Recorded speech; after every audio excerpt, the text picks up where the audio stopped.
السلام علیکم ورحمۃ اللہ وبرکاتہ۔ ان الحمد للہ نحمده ونستعینه ونستغفره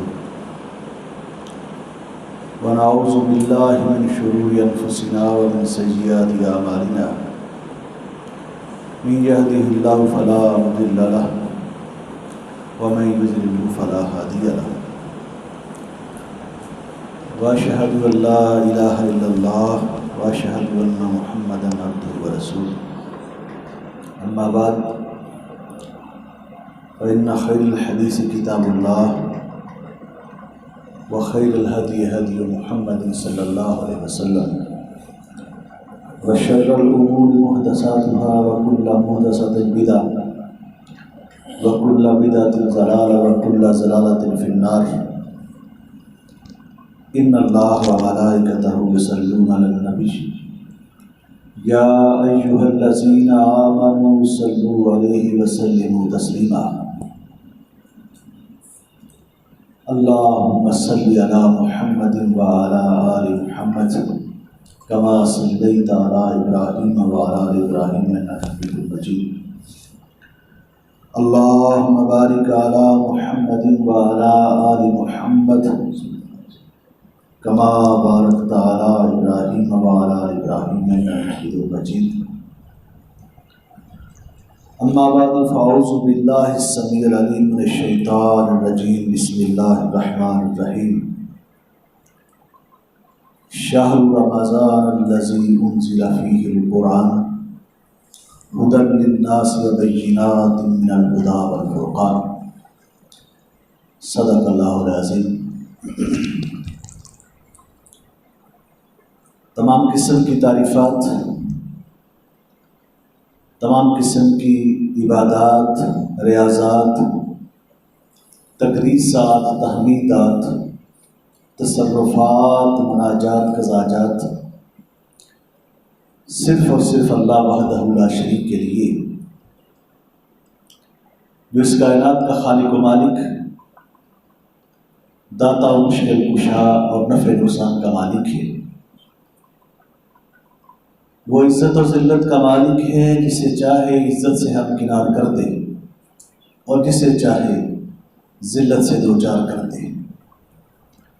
وہ مالک اگر کسی انسان کو عزت دینا چاہے، احترام دینا چاہے، انسانوں کی نظروں میں محترم کرنا چاہے، تو ساری انسانیت مل کر بھی اس کی عزت میں ذرہ بھر کمی نہیں کر سکتی۔ اور وہ مالک اگر کسی انسان کو انسانوں کی نظروں سے گرانا چاہے، ذلیل و رسوا کرنا چاہے، تو ساری انسانیت مل کر بھی اس کی گرتی ہوئی عزت کو سہارا نہیں دے سکتی۔ اولاد دینے پہ فقط وہی ذات قادر ہے، وہ جسے چاہے صرف بیٹے عطا فرما دے، جسے چاہے صرف بیٹیاں عطا فرما دے، جسے چاہے ملی جلی نعمت سے نواز دے۔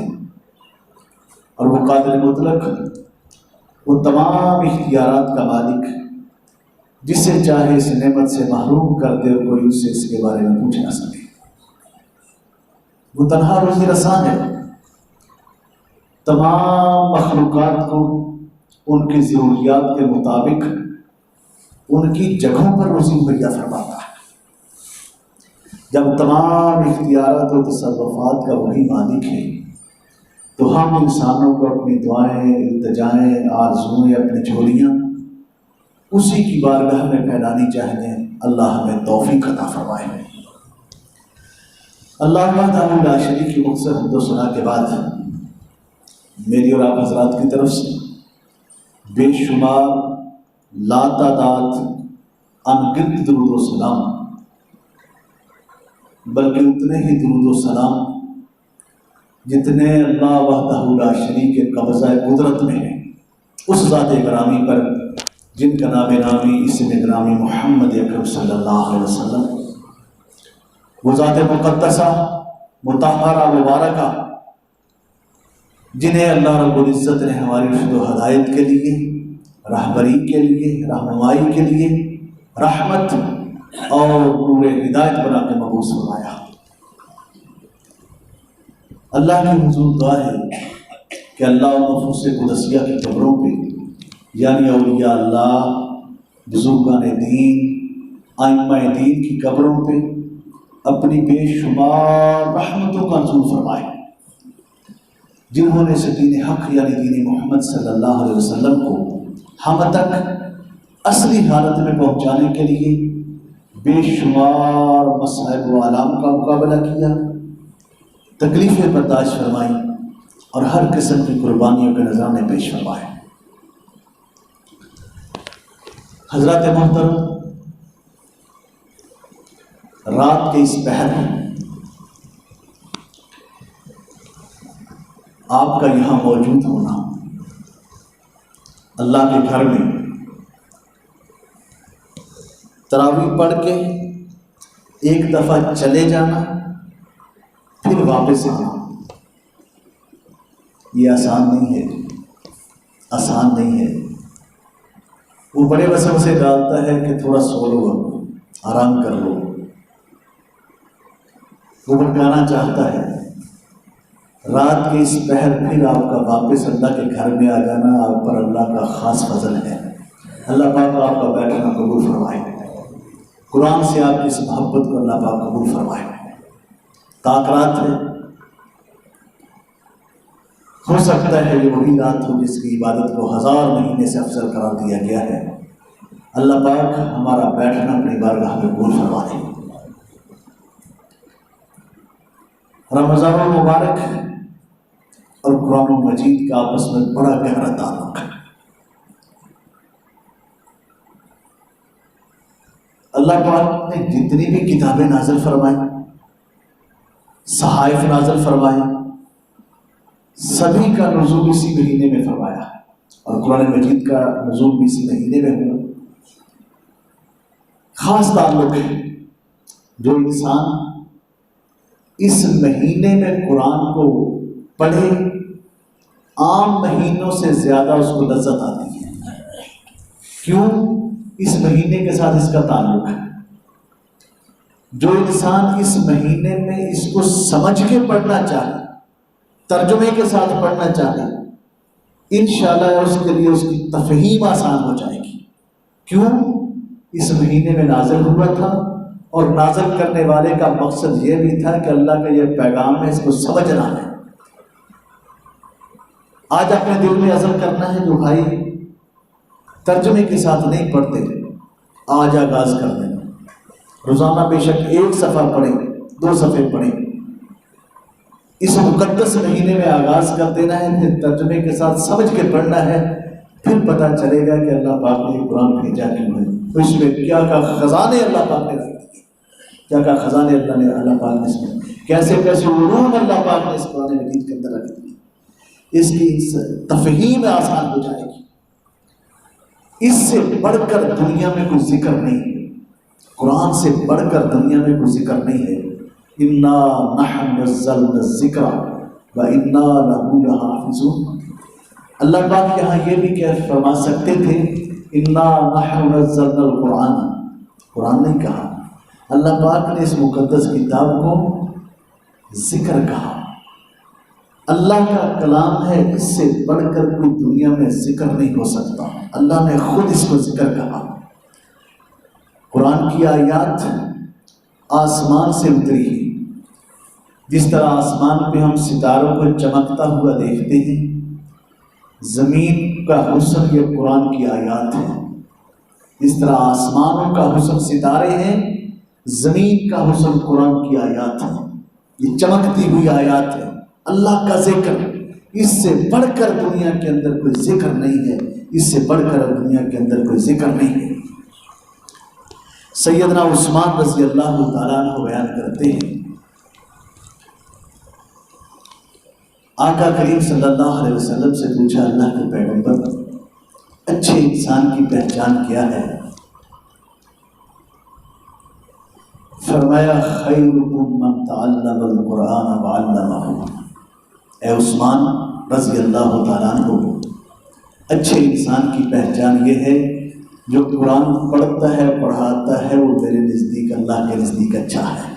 ہمارے اپنے معیارات ہیں دنیا میں، ہمارے اپنے پیمانے ہیں، لیکن نبی رحمت صلی اللہ علیہ وسلم نے اپنے صحابی کے سوال پر جو ارشاد فرمایا کہ جو قرآن پڑھتا ہے پڑھاتا ہے سیکھتا ہے سکھاتا ہے وہ دنیا کا بہترین انسان ہے، وہ دنیا کا کامیاب انسان ہے۔ سیدنا فاروق اعظم رضی اللہ تعالیٰ عنہ نے روایت بیان فرمائی کہ آقا کریم صلی اللہ علیہ وسلم نے ارشاد فرمایا کہ اللہ پاک نے دنیا کی عزت اور ذلت کو قرآن سے جوڑ دیا ہے۔ جو انسان قرآن سے جڑا ہوا ہے وہ عزت والا ہے، جو قرآن سے جڑا ہوا نہیں ہے وہ عزت والا نہیں ہے۔ ان اللہ یرفع بہذا الکتاب اقواما ویضع بہ آخرین۔ سیدنا فاروق اعظم رضی اللہ تعالیٰ عنہ بیان فرماتے ہیں کہ یہ کتاب دنیا میں باعث عزت بھی ہے، جو اس سے جڑ جاتا ہے وہ عزت والا ہو جاتا ہے، جو اس سے کنارہ کش ہو جاتا ہے دور چلا جاتا ہے، دنیا اور آخرت کی رسوائیاں اس کا مقدر بن جاتی ہیں، دنیا اور آخرت کی رسوائیاں اس کا مقدر بن جاتی ہیں۔ ام المومنین سیدہ عائشہ صدیقہ رضی اللہ تعالیٰ عنہا بیان فرماتی ہیں کہ قیامت کا دن ہوگا، لوگوں کی صفیں لگی ہوگی، حد نگاہ تک انسان ہوں گے۔ آپ نے فرمایا اے مومنوں کی ماں عائشہ رضی اللہ تعالیٰ عنہا، ایسے وقت میں اعلان کروایا جائے گا اللہ پاک کی طرف سے۔ کیا اعلان کروایا جائے گا؟ الماہر بالقرآن مع السفرۃ الکرام البررہ۔ اللہ کی طرف سے اعلان کروایا جائے گا کہ ان صفوں کے اندر ماہر قرآن کھڑے ہیں۔ اللہ کے پیغمبر نے جو لفظ ارشاد فرمایا وہ بڑا ہی جامع ہے، الماہر بالقرآن۔ اس میں قرآن کا حافظ بھی آ گیا، قرآن کا قاری بھی آ گیا، قرآن کا ترجمہ کرنے والا بھی آ گیا، قرآن کی تفسیر کرنے والا بھی آ گیا، قرآن کے قواعد لکھنے والا بھی آ گیا، قرآن پہ غور و فکر کرنے والا بھی آ گیا، سبھی اس میں شامل ہو گئے۔ فرمایا مومنوں کی ماں جب صفوں کی صفیں حد نگاہ تک لگی ہوں گی، اللہ پاک کی طرف سے اعلان ہوگا ان صفوں کے اندر جو قرآن میں مہارت رکھنے والے، قرآن پڑھنے والے، قرآن کے ترجمے کرنے والے، قرآن کی تفسیریں کرنے والے، قرآن کے حافظ، قرآن کے قاری کھڑے ہیں، ان انسانوں کی صفوں سے باہر آ جاؤ۔ وہ انسانوں کی صفوں سے باہر آ جائیں گے۔ اللہ پاک اب کہاں جانا ہے؟ اعلان ہوگا تم انسانوں کی صفوں سے نکل کر فرشتوں کی صف میں کھڑے ہو جاؤ۔ تمہارا مقام یہ ہے، تمہارا تعلق میرے قرآن کے ساتھ تھا، تمہارا مقام یہ ہے کہ تم میرے نورانی فرشتوں کی صفوں میں کھڑے ہو جاؤ۔ قرآن سے تعلق کی وجہ سے، قرآن سے پیار کی وجہ سے، قرآن میں مہارت حاصل کرنے کی وجہ سے سیدنا ابو ہریرہ رضی اللہ تعالیٰ عنہ بیان فرماتے ہیں قیامت کا دن ہوگا، قرآن آ جائے گا۔ اللہ پاک یہ صاحب قرآن ہے، قرآن پڑھتا تھا، قرآن پڑھاتا تھا، یاد کر رکھا تھا اس نے، قرآن پڑھتا رہتا تھا۔ اللہ میں تیری بارگاہ میں اس کی سفارش کرتا ہوں، اس کو مزین کر دے، اس کو آراستہ و پیراستہ کر دے، اے اللہ اسے خوبصورت کر دے، اے اللہ اس کا سراپا دوسروں سے مختلف کر دے۔ اللہ پاک اس انسان کو تاج پہنا دیں گے، ایسا تاج کہ سورج کی روشنی میں جس کے سامنے مات پڑ جائے، وہ پھر سفارش کرے گا۔ اللہ پاک اس کے حسن میں، اس کی خوبصورتی میں اور اضافہ فرما دیجیے۔ اللہ پاک اس کو ایک قیمتی لباس پہنا دیں گے، قیمتی لباس عطا فرما دیں گے۔ قرآن پھر سفارش کرے گا، اللہ پاک اس کو مزید نواز دیجیے۔ اللہ پاک قرآن کی سفارش کو قبول فرمائیں گے اور فرمائیں گے اے میرے بندے میں تجھ سے راضی ہو گیا، میں تجھ سے خوش ہو گیا۔ وَرِضْوَانٌ مِّنَ اللَّهِ اکبر۔ اللہ کی رضا مندی کا سرٹیفکیٹ سب سے بڑی کامیابی ہے۔ جسے اللہ کی رضا مندی کا سرٹیفکیٹ مل گیا وہ سب سے بڑی کامیابی کا حامل ہے۔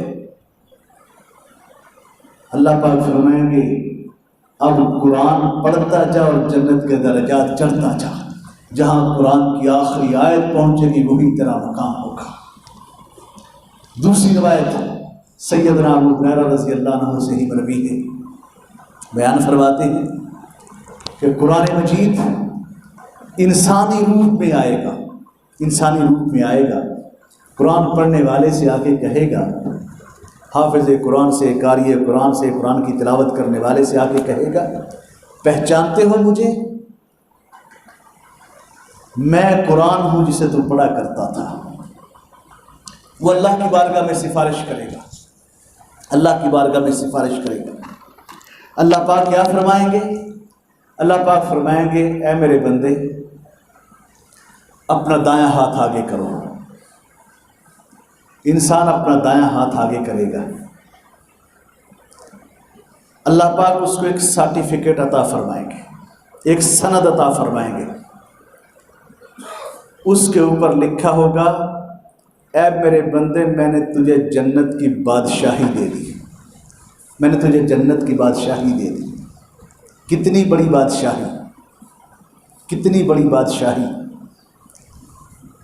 سب سے کم درجے کا جو جنتی ہوگا اس کی جنت اتنی بڑی ہوگی، نبی رحمت صلی اللہ علیہ وسلم نے فرمایا کہ یہ تمہاری جو دنیا ہے نا، اس سے 10 گنا بڑی جنت سب سے کم ترین جنتی کو نصیب ہوگی، اتنی بڑی جنت۔ اللہ پاک سرٹیفکیٹ عطا فرمائیں گے کہ تجھے جنت کی بادشاہی دے دی۔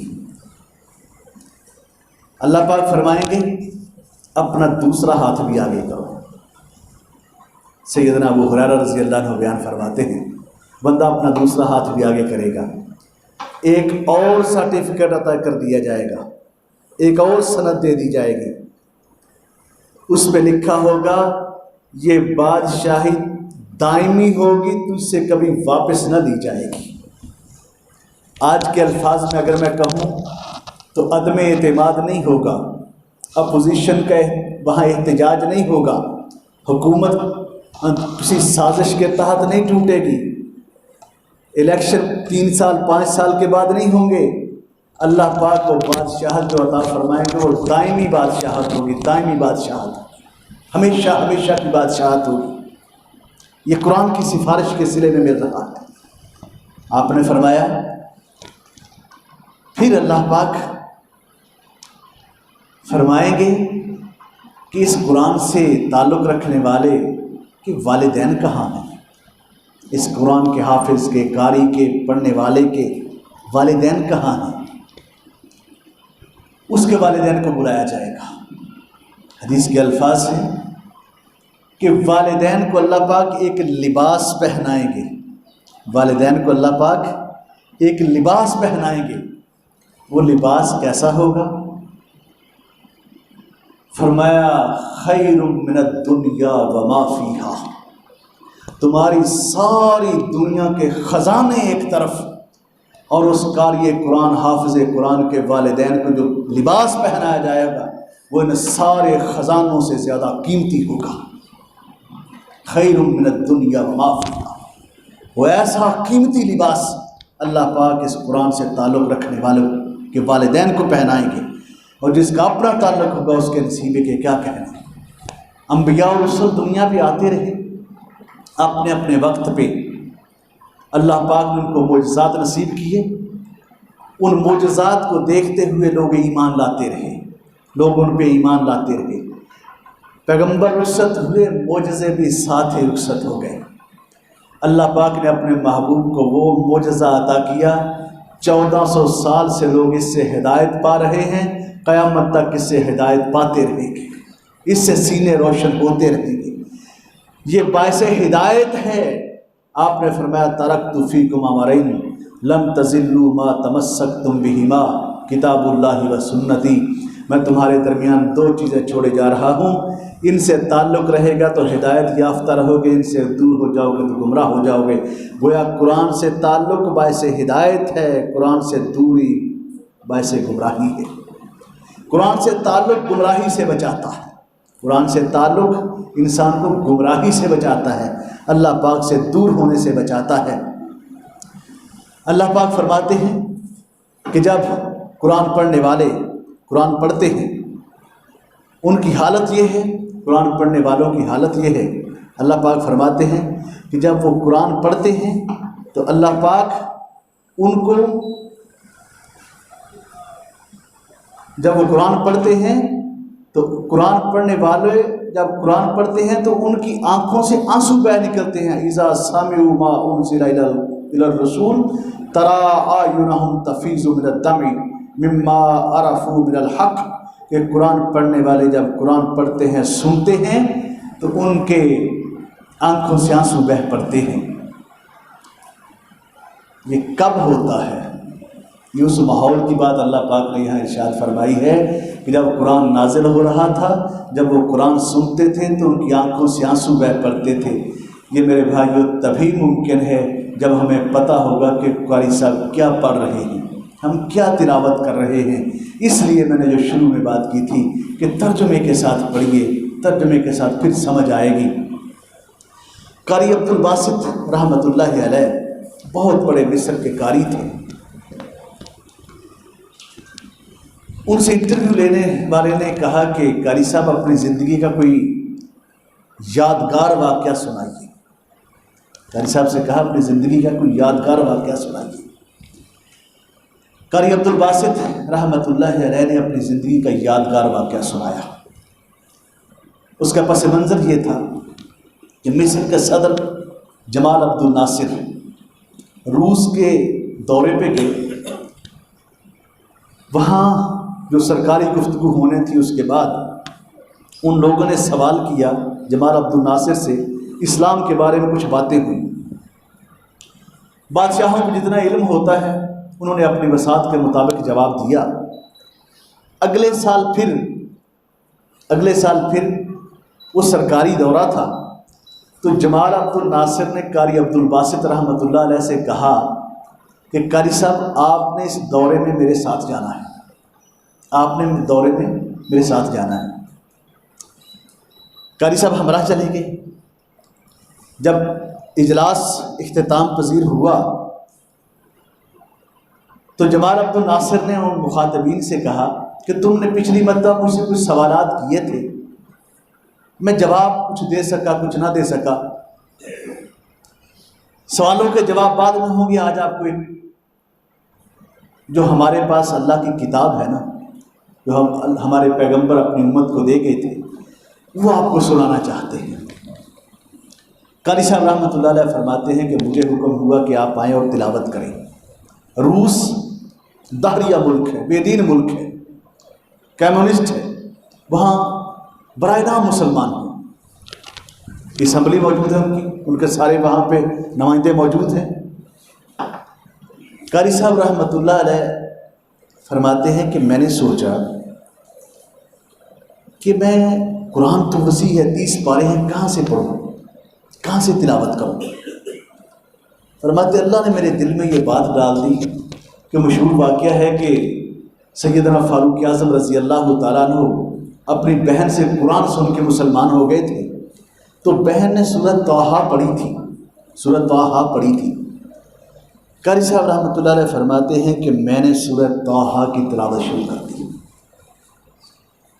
ان کا مخصوص لہجہ آج بھی دلوں کو کھینچتا ہے۔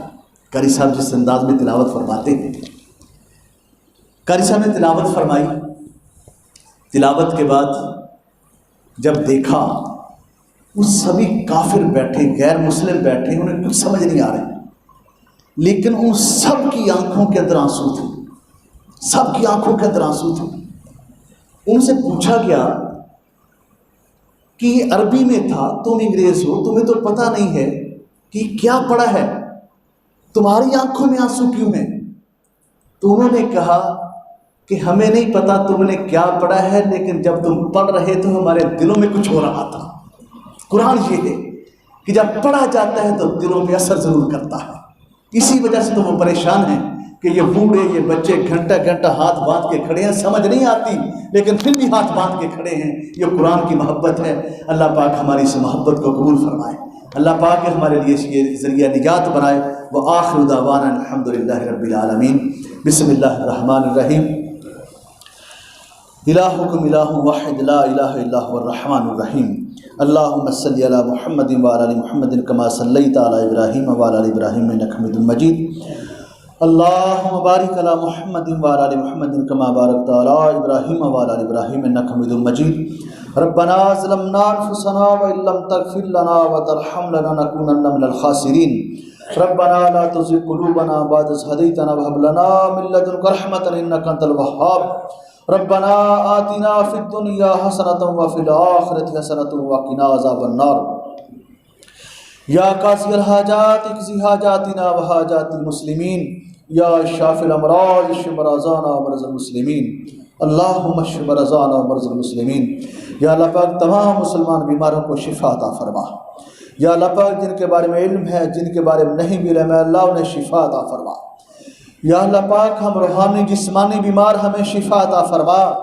یا اللہ پاک ہم گناہگار سیاہکار خطاکار ہمارے گناہ غلطیاں معاف فرما یا اللہ ہمارے صغیرہ کبیرہ گناہ معاف فرما یا اللہ پاک تمام حاضرین کی حاضری اپنی بارگاہ میں قبول فرما یا اللہ سب کے گھروں کے اندر خیر و برکت نازل فرما یا اللہ امن و سکون عطا فرما یا اللہ پاک جو مسلمان بھائی کاروباری طور پر پریشان ہیں ان کے کاروبار میں برکت وسعت عطا فرما یا اللہ کاروباری رکاوٹوں سے محفوظ فرما یا اللہ پاک جو پڑھے لکھے نوجوان ملازمتوں کی بابت پریشان ہے اللہ ان کے لیے بہتر اسباب مہیا فرما یا اللہ پاک تو مسبب الاسباب ہے اللہ ان کے لیے بہتر اسباب مہیا فرما یا اللہ انہیں رزق حلال کے ساتھ غنی فرما یا اللہ پاک انہیں رزق حلال کے ساتھ غنی فرما یا اللہ پاک جو والدین بچوں کے رشتوں کی بابت پریشان ہیں ان کے لیے بہتر اسباب مہیا فرما یا اللہ پاک ان کے لیے آسانیاں فرما یا اللہ پاک تیرے محبوب پیغمبر نے زندگی بھر تجھ سے جو کچھ مانگا ہمیں بھی نصیب فرما یا اللہ پاک تیرے محبوب پیغمبر نے زندگی بھر جس چیز سے پناہ مانگی ہمیں بھی پناہ نصیب فرما